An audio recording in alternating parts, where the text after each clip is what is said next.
Come on in, everyone. Come on in because we are here for Love is Blind. And we are here on season 6, and this is going to be for episode 10 and 11. So if you haven't watched the previous episode and you don't want any spoilers, don't continue forward. Don't continue forward listening to me. Go back and look at my reviews of the first couple episodes. Then come on back here and join me for these episodes 10 and 11. But I got a question for everybody. What did you get wrong? What did you get wrong? Everybody out here had predictions on which couples were going to make it and which couples weren't, since they paired up. And I'm going to tell you right now, I got most of them right. And I'm going to still stick with them. But the big one I got wrong, y'all, I think I got wrong Chelsea and Jimmy. I think I got them wrong, y'all. I think, I started feeling it a little bit last couple of episodes, but I still stuck with my prediction that Jimmy was just playing with Chelsea. But this time, I changed my mind. I'm fully in the boat of Chelsea and Jimmy, and I think they're going to work. Once I actually started really looking at them, and I started looking at their families, and I started really looking more at Jimmy and how they were each handling their situations. I think I'm wrong. I'm going to get into it a little bit more deeply, but I'm going to tell you off the rip, I'm still quite right. I feel I'm still quite right with Johnny and Amy. I think they're going to get past this whole birth control thing. I think they already have gotten past the birth control thing. And let me tell you, I fell in love with Amy's father. I fell in love with a lot of the parents, actually, these episodes. I loved Amy's father. I loved Jimmy's parents. I sure did. I loved AD's mother. She and I could hang out. AD's mom and me, we could hang out. I loved her mother. And so I'm solid in the boat with Amy and Johnny. I'm not even shaking, quivering, or nothing. Ain't nothing about them makes me one bit afraid that they're both going to say yes on decision day. And I think they're going to do well. Unless something comes up afterwards. We never know that kind of stuff. But based on what I see it. I knew Jeremy and Laura weren't going to make it, so that was no surprise. So I have to say I got that right, too. So like I said, the only one so far is Jimmy and Chelsea. I got it wrong, and that's a big wrong. It's a big wrong. Let me admit, it's a big wrong. But let me tell you, the one I know I got right is AD and Clay. I got it right. They're going to make it. And I'm more solid with it now than even I was before because I keep looking at Clay. And although Clay is talking about how he's afraid he's going to cheat, I'm telling you guys right now, I don't see no signs of Clay being a cheater in his life prior to coming on here. See, one of the things that I'm a big fan of is not just looking at what people say, but watch what they do. And that comes in both forms because there's a lot of men who will talk a good game and say they're not a cheater and they're going to be faithful to you, but they're big cheaters. Okay. So if listen, ladies, if you know that men tell you that they're not cheaters, but they're cheaters, you can't always assume that just because Clay is expressing some of his concerns about can you be with one person for the rest of your life. Lots of people have that concern. Lots of men have that concern. But the fact that he expresses it does not necessarily mean that he's going to be a cheater. Because in a lot of ways, what it can do, and what I've been saying is, it can make him extra hard not to be one because he does not want to be like his daddy. Lots of people have fathers who weren't good fathers. Clay had a father that was there for him, but his father was a big philanderer and cheater. A lot of people out here in the world have fathers who weren't around, who abandoned them, right? Those men turned out to be wonderful fathers to their children because what they are so intent on being is not like their daddy. Not like their daddy. And something tells me that is going to be the story of Clay. Clay is going to work extra hard not to be his daddy. And let me tell you why. I think AD's mom saw it in him. I see it in him. And in fact, if you go back to when Clay was sitting there with his mother, this was the previous episodes, Clay's mother never brought up to Amber that I don't think Clay's ready for marriage. I don't think Clay's ready to settle down. I think Clay is still out here in these streets. She never brought up that concern. Neither did the sister, which tells me, is that really part of his past? Everybody has still really indicted Clay on him expressing his fears. But what evidence do any of you have? I'm going to challenge all of you that he's a playboy. Because what I'm starting to get from Clay is that he's not. I'm starting to get to Clay he's not. Listen, all this drama in this whole series, this season 6, has been about love triangles. Love triangles. So you guys want to tell me that Clay, who's supposed to be the biggest cheater on the show, the biggest playboy, isn't in a love triangle? Where is his other woman? Did Clay lock in on AD very early on? Because there doesn't seem to be any other woman that was even in the play. Because if there was another woman in play with Clay, you know what Love is Blind producers would have done? They would have put her on this little weekend getaway. They would have put her on here. They would have wanted to blow up that drama.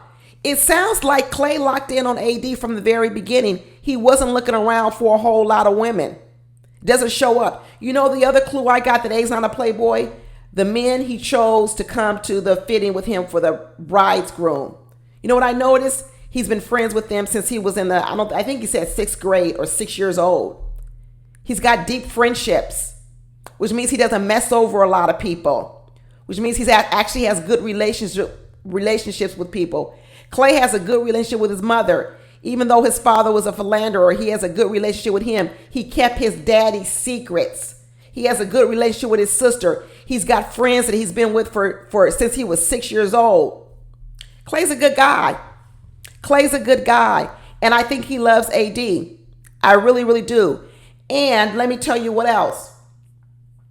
I was right about the fact what he does. He mentioned it here. I do Airbnbs.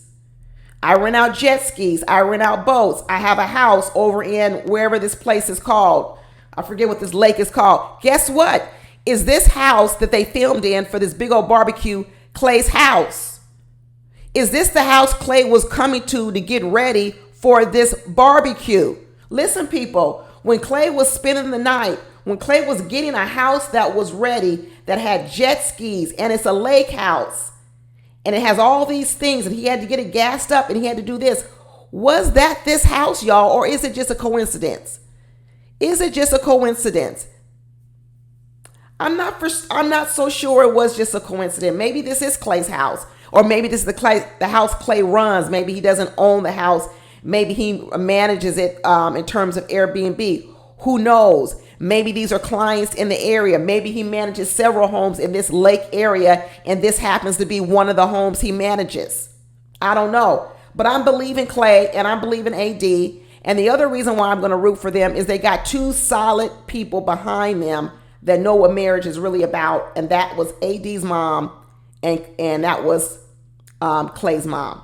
These are women that have been in long marriages, have been in marriages before, and what they're giving these people are the real deal. They're taking away the fantasy of what marriage is, and they're telling them the real deal. And a lot of people may find that, oh, that's a red flag, I need to know. No, everybody got red flags. Let me tell you something. I don't care what man you choose to marry. I don't care what woman you choose to marry. Every man and every woman is going to have a red flag. I got red flags. You got red flags. So this idea that we got to dismiss people as partners, as husbands, as wives because of red flags is not the truth. You're never going to find anyone without any red flags. You just got to know the red flags you're dealing with, and you got to know, can you deal with those specific red flags? Doesn't mean you overlook them. See, that's a whole nother thing when you overlook red flags and don't pretend like they don't exist. No, you don't overlook them. You go into them sober-minded. But you don't keep running around looking for a person without a red flag. Because let me tell you, if you ever think you found a person that doesn't have a red flag, then you haven't looked hard enough. You haven't looked hard enough. I keep doing these videos on fantasy. Fantasy. It's a fantasy that you think you're going to find a man or a woman that doesn't have at least one or two red flags. We all got them. Your job is to discover them before you got married so that you know what they are and you know how to deal with them, and you can work within them. That's the job. It's not to find someone without a red flag. Otherwise, you're not going to never get married. Never. Or when you do get married, you're going to get married in a delusional state, a fantasy state. because you think there are no red flags, but there are. Marriage requires a sober-mindedness, and AD's mama brought the sober-mindedness to the conversation, and I loved her. She helped get her daughter over the hump. She's helping her daughter figure out how to choose a man. She's helping her daughter be sober-minded. She's saying, yeah, these may be things that you need to look out for him, but overall, AD, he's a good pick. He's a good guy. Same thing that Clay's mom told Clay about AD. Overall, of all the people out here you can choose from, of all the people you can encounter, I like this guy. I like this guy. And AD's mama was trying to get AD over the hump. She was. And she was also trying to get Clay over the hump. Because let's be real. Marriage is scary. Marriage is scary. There's a lot to lose. There's a lot at stake. And you need a person like AD's mom in your corner, because what people like AD's mom did, a person who's been married, who's seen all sides of marriage, they can come to the conversation sober-minded and say, listen, there are some things that marriage is tough, but there's some things, there are going to be some things you're going to have to do that you may not realize you have to do because marriage is tough. It takes grown people to be married. Even Jimmy's parents started talking to it. Even Amy's daddy started talking to it, even though I think Amy's dad is a widow now. Married people need to talk to single people about the realness of marriage, and it's not all rose petals and perfume. It's not. And so a lot of times you do need someone like AD's mom to help you get over the hump. And she did a phenomenal job. I loved it. I loved AD's mom from top to bottom. Top to bottom. The way that Clay spoke about and said, he wanted someone who was adaptable. He wanted someone who was going to be his best friend. He feels that he was meant to be here with AD. Okay? He was meant to be here with AD. I'm not hearing, besides the fact where he says he doesn't want to be like his father, and the fact that he's saying he's never seen a faithful man, I think I'm rooting for Clay. Now, what I would want Clay to do is get some married friends, because I think right now, those guys he chose as his best man, even though they've been friends since they've been sixth grade, it looks like neither one of them are married. Neither one. And that's not what I would want for Clay and AD. Clay's going to need, because he already mentioned he's never even seen a successful black man married that didn't cheat. And maybe he's also pointed to some of his friends, maybe, in his friend circle, the guys cheat on their girlfriends or whatever else the case may be. So I think he's going to need some new married friends, some new married couples, and he's going to have to craft himself a new life. He really is. But a lot of married people have to do this. If you're the first married person in your group of friends to get married, you hang out with girlfriends and you're the first one, you have to go out and get some new friends. It doesn't mean you get rid of your old friends, but you got to round out your friends of circles and you got to get some married friends. And that's what Clay and AD are going to have to do. They're going to have to go out and get some married friends. And I don't know if AD's sisters are married. I know she brought two sisters to the try on the bridal dress. I don't know if they're married, but they may need to make it a concerted effort between the two of them to find some other married couples that they can go through this journey of marriage with, because that's actually very important. But there was a lot of talk about telling Clay, don't self-sabotage. Don't be so afraid about other people's stuff that it sabotages your own happiness and your own future, right? I mean, if you think about it, AD is doing nothing different than a woman could do. Let's say a woman had a mother who never got married, had kids but never got married, always wanted to get married. What about a woman who's saying, you know what, I never thought that I would be able to get married because I've never seen marriage with a woman, because my mama wasn't married, my mama's mama wasn't married, my great-grandmama wasn't married.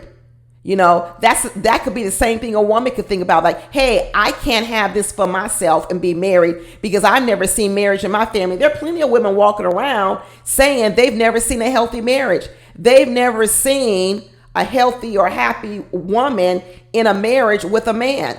They've never seen it, not even in their own family. So maybe they too will be afraid that, can I have this happiness with a man myself? Does that mean we tell that woman not to get married? Do we tell her, no, don't get married because you've never seen a healthy marriage, so all you're doing is predicting that you're going to be unhappy in a marriage? We would never tell a woman that. We would tell a woman, you don't have to be your mama. You don't have to be your grandmother. You can have a happy marriage. We would encourage her to not let her past, her family past, dictate her future. But somehow we're telling Clay that, hey, because your daddy was a cheater, you're not fit to be married either because you're afraid you might be like your daddy. No, we got to learn how to teach people to not let their past traumas dictate their future. We got to encourage people like Clay to say, I'm glad you have admitted your past trauma. I'm glad you have admitted how that might play a role in your life, because now we can do things about it. But it doesn't mean we tell them you're unfit to move forward out of your trauma and you need to stay back there in your trauma with your philandering daddy and sit there. No, that's wrong advice. We need to encourage people to be different. And another reason why I think Clay and AD are going to make it, because I think AD has a good head on her shoulder. She has a good moral compass, and she knows what her role is going to be in her man.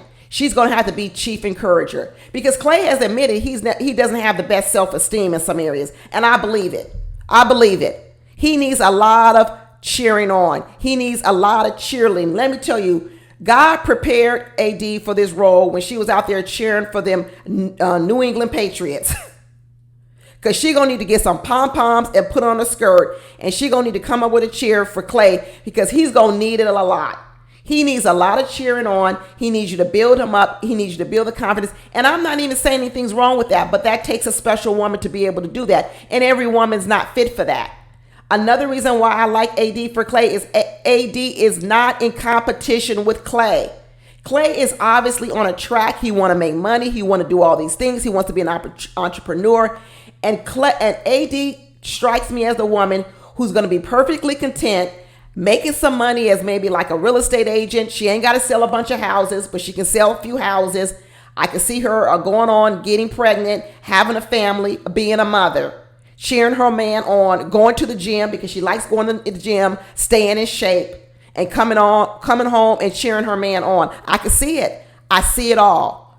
She's not overly career ambitious. She's not going to make her career her main focus, because a career woman wouldn't be able to handle Clay. One is they would be in competition with each other. And two, a career woman, a real deeply career-oriented woman, would not have the amount of time that's going to be needed to invest in Clay. And that woman is going to need to be available when Clay is available. If Clay is busy and has a lot of things going on, when he wants to go out at 2 o'clock in the afternoon or 3 o'clock in the afternoon, that woman is going to need to be available. And that can be AD. I completely see these two blending their lives together, and I can see it working. And I love y'all. Y'all know that I love, and I'm rooting for these two, and I can see them making it. I really can. Was anybody surprised at that dress that AD picked out for her wedding dress? I was surprised. I was really surprised. I thought AD would pick something way more over the top. She had a little bit of drama with that veil, to death do us part. That was a little bit, it was kind of scary. It reminded me of like a scary movie, but okay, I'll work with it, AD. That first dress she tried on, I said, that is not AD. That is so plain. That dress was so plain. But I was surprised at that dress. I thought that she would have picked out a dress a little bit different, but that also spoke to me of who AD was and who AD wanted to present on her wedding day. What woman did AD want to present on her wedding day? Did she want to present the girl who maybe used to lead with her body to catch men? Or did she want to lead being presented herself as, I'm different now, I'm a new wife, and a wife, I'm going to be different. I'm not going to always necessarily have to dress provocatively all the time. I'm going to dress sexy for my man. Absolutely I am. But this is a message to the world that as I'm presenting to you on my wedding day, what kind of wife I'm going to be. And let me tell you, that dress she chose told me a lot about AD's plans to be a wife. And the other thing that I know about AD was when she confronted Sarah. She confronted Sarah like a wife. Now, there is some hypocrisy in it because her friend Laura is over here doing the same thing that happened to her. She was over here encouraging Jessica to talk to Jimmy. Okay. But then AD is getting in the face of Sarah Ann. I get that. I do get that sort of weird dynamic, but I don't know what kind of conversations AD had with Laura about that. Maybe AD did check Laura on what she was doing with Jimmy and say that was foul. I don't know if she knows what happened. I don't know if she confronted her. But the way that she confronted Sarah Ann was the way a wife confronts a person, what Sarah Ann did. Because what Sarah Ann did was she intruded on a marriage. Sarah Ann intruded on a fiance, an engagement, and a marriage, and it was foul. It was foul, period. And what I see about AD already is she's thinking about a wife, and she's thinking about what type of women will be in my wife's circle. And what she's telling Sarah Ann is, I don't care if you get with Jeremy. I don't care if you get with Jeremy. I don't care if you two get together. I've declared you as foul, and as a result, you will not be in the wife's circle. Between me, Amy, and Chelsea, you will not be in the wife circle because I've seen the way you move and you won't be part of the circle. AD was sending in a message. She was trying to do it classy. She did it classy. She didn't roll her neck. She didn't get belligerent. She didn't get anything. I loved everything she did about it.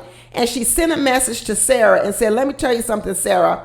You move foul.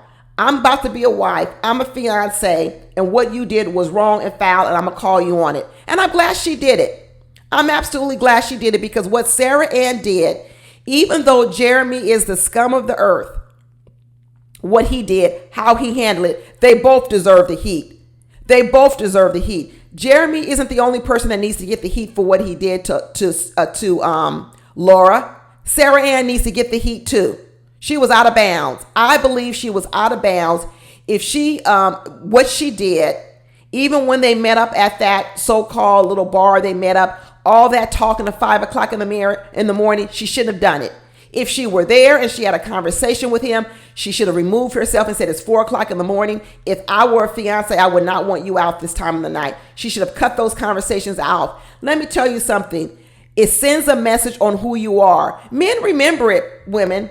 Men remember it. The way you get them is the way you're going to lose them. Men remember it.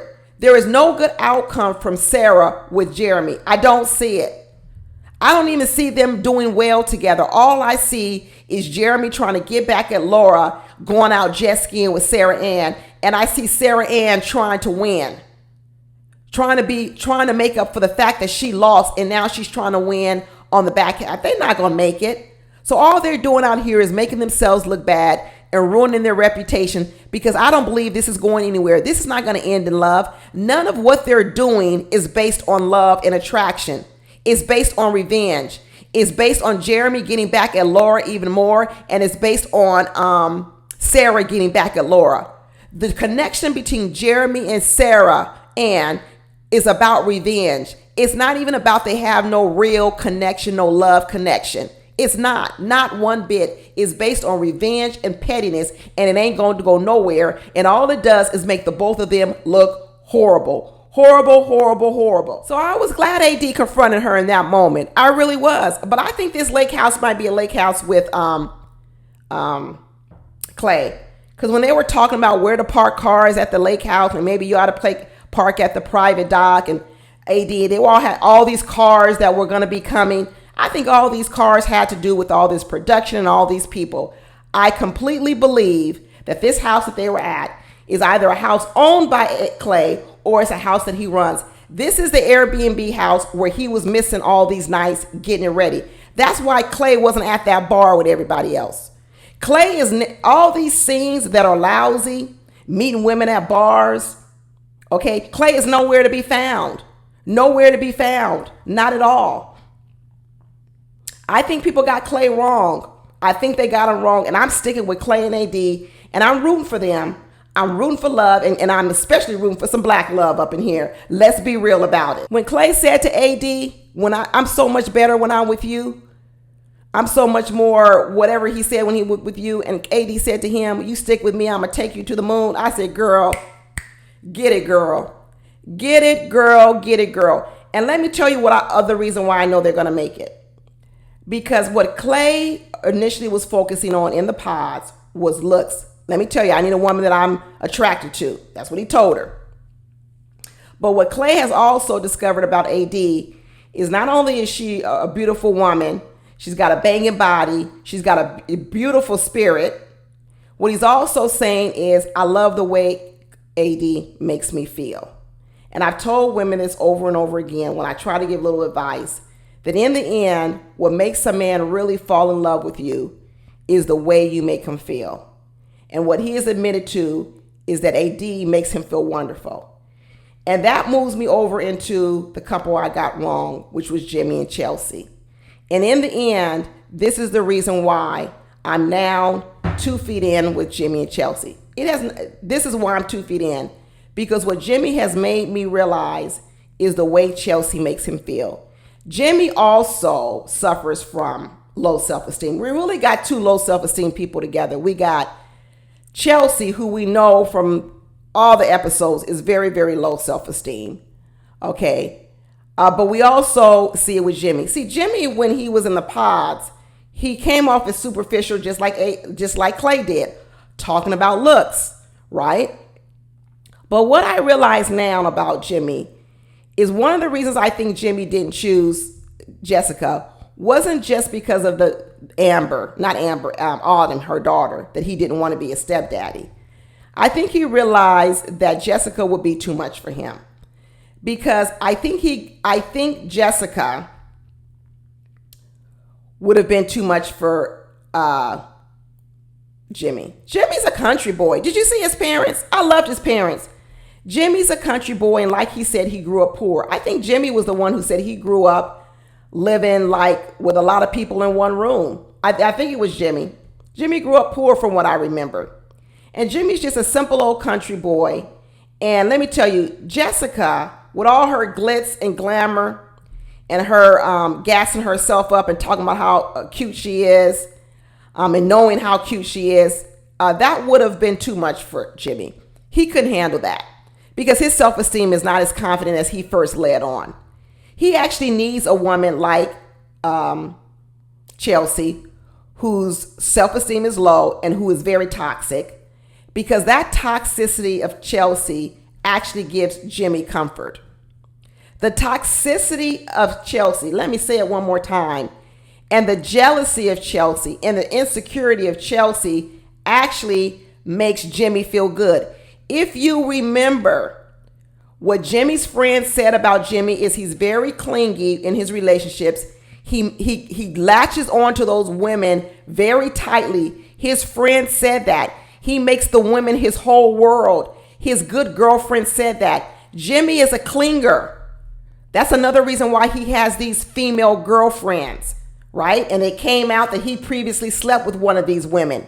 He doesn't let go, right? He's held on to these women as his female girlfriends when probably these relationships should have maybe dissolved over time, because there are a lot of women who will be uncomfortable with Jimmy being such close friends with 2 women and one of them he slept with before. Okay? A lot of women might be uncomfortable with that, but Jimmy clings on to people. He doesn't let them go. He actually doesn't dissolve relationships. Look at how Jimmy is still tight with Trevor. He goes up to Trevor, gives Trevor a hug and says, "Man, I love you." This is Trevor. Trevor, who was also in competition for the woman he's going to marry, which is Chelsea. He's still friends with Trevor. That's also a little, not saying that nothing's wrong with it, but not everybody would be doing that. He's giving Trevor a hug saying, "Man, I love you," knowing that Trevor is over here feeding things to Chelsea's ears like, "Yeah, Chelsea, you know what, you was my number one," and this and that and all this other kind of stuff. That was all fake, y'all. I'm going to just say this. Trevor don't want Chelsea no more. I don't think so. I don't think so at all. I think that was just for the cameras. I think these producers wanted all the, the love triangles to get together and have conversations. But I don't see Trevor really trying to come over here and get in between Chelsea and Jimmy. I don't see it. But what I'm looking at more is I'm looking more at Jimmy. I'm looking at how Jimmy handles relationships, how Jimmy clings on, how Jimmy doesn't let go. And what I'm thinking is that Chelsea is a better fit for him than Jessica. Jessica would have made him uneasy. It would not have made him feel secure. Chelsea makes him feel secure. Even when Chelsea was having a fit about Jimmy not coming home, Jimmy said, "I only went there for an hour and a half." That ain't no time, y'all. An hour and a half. It take you probably damn near 20 minutes to drive there, another 20 minutes to come back home, which means you probably were only at the bar with these people for what, in half an hour? So really what your guy did was exactly what he said. All the guys called me, told me they wanted me to come to the bar, and I knew there was some shenanigans going on down there, so I really didn't want to take Chelsea because I knew what was going to go on down there. He knew, but he was going down there to support his boys, or whoever else it was. He showed up down there. I guess he said there was some Oh, well, maybe it was his bachelor friends. I went there for 30 minutes and I was back within an hour and a half. I didn't take you, Chelsea. I sure didn't. I didn't invite you. Maybe that was wrong. Maybe he should have at least invited her. Maybe he should have told her what he was going to do. But in the end, Johnny brought his ass back home. And even when they had that big fight and Chelsea told him, you know, I don't know if I trust you. I don't know if I believe you. And it hurt Johnny's feelings. You know what Johnny did? Johnny didn't leave. You know what Jimmy did? Jimmy didn't leave. Jimmy went right on down there on that couch and laid down. And it was actually Chelsea who left and went away and came back. Jimmy didn't leave. Jimmy's a sticker, y'all. He's a sticker. He's going to stick. He sticks with his girlfriends that he's still friends with. He sticks with male friends. He sticks. His girlfriend said that's how he has been in past relationships. And I think even when he saw Jessica, even though he may think Jessica's good looking, even though he is physically attracted to Jessica, he is not mentally attracted to Jessica. So this becomes the difference between attracted and attractive. Given a chance, would he sleep with Jessica? Probably would. Maybe he would. But as a love interest, no. He ain't going to he is not going to attach himself to Jessica because Jessica will make him feel uneasy. And I don't think what he wants is like, Chelsea fit in to Jimmy's family. When I saw Jimmy's family and they all sat at that table and they was all talking and kikiing and laughing and whatever, I said, Chelsea fits in. She fits in. And I tried to imagine Jessica sitting next to Jimmy in that moment with his family, and I couldn't see it. I said, oh no, she wouldn't fit in with his family. She wouldn't fit in with his family. Chelsea, with her little country accent, she fit in perfectly with Jimmy's family. And I love the parents. I love when that daddy was talking about how he fell in love with that mama and how he said he saw red flags with that mama and that she was a pack rat. Oh, good Lord. She's a hoarder or a pack rat. And he said, but I love her anyway. I love her in spite of that red flag. Because like I said, everybody got red flags. You just got to pick out the ones you can deal with. And I guess that daddy says he's able to deal with the pack rat side of her. And he loves her in every other kind of way. I said, ooh, this is Chelsea. And this is Chelsea and Jimmy all the way. That they both know how to deal with a level of toxicity with each other. I hope it don't turn out to be. Remember that season, Danielle, she was kind of crazy too. And eventually it fell all apart. Because I see Chelsea like that. Chelsea's a little bit of crazy, definitely toxic, definitely insecure. But what I'm hoping happens is she settles a little down a little bit later on in this marriage. And that the two of them can work. Because if she can settle down, I think that the two of them will do really, really well together. So I'm 2 feet in with these two. Like I said, I love. And I'm 2 feet in with now Chelsea and Jimmy. I think I got it wrong, y'all. I think I got it wrong earlier, but I'm here to admit it. And now I'm rooting for him. But I can't wait for the weddings. I can't wait to see the weddings.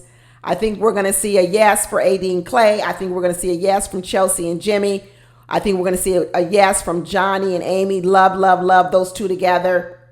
And of course, Laura and Jeremy are nowhere to be found. And I don't think we're not going to see no hookup between Sarah Ann and Jeremy. That's not going to happen. So we'll see, y'all. But anyway, that's it. I'm so glad you guys joined me. I bet I had a few surprises for everyone. I know I had a few surprises. What did you guys get wrong? And did you change your mind on anything? Anyway, that's it, y'all. I'll talk to you later. Bye.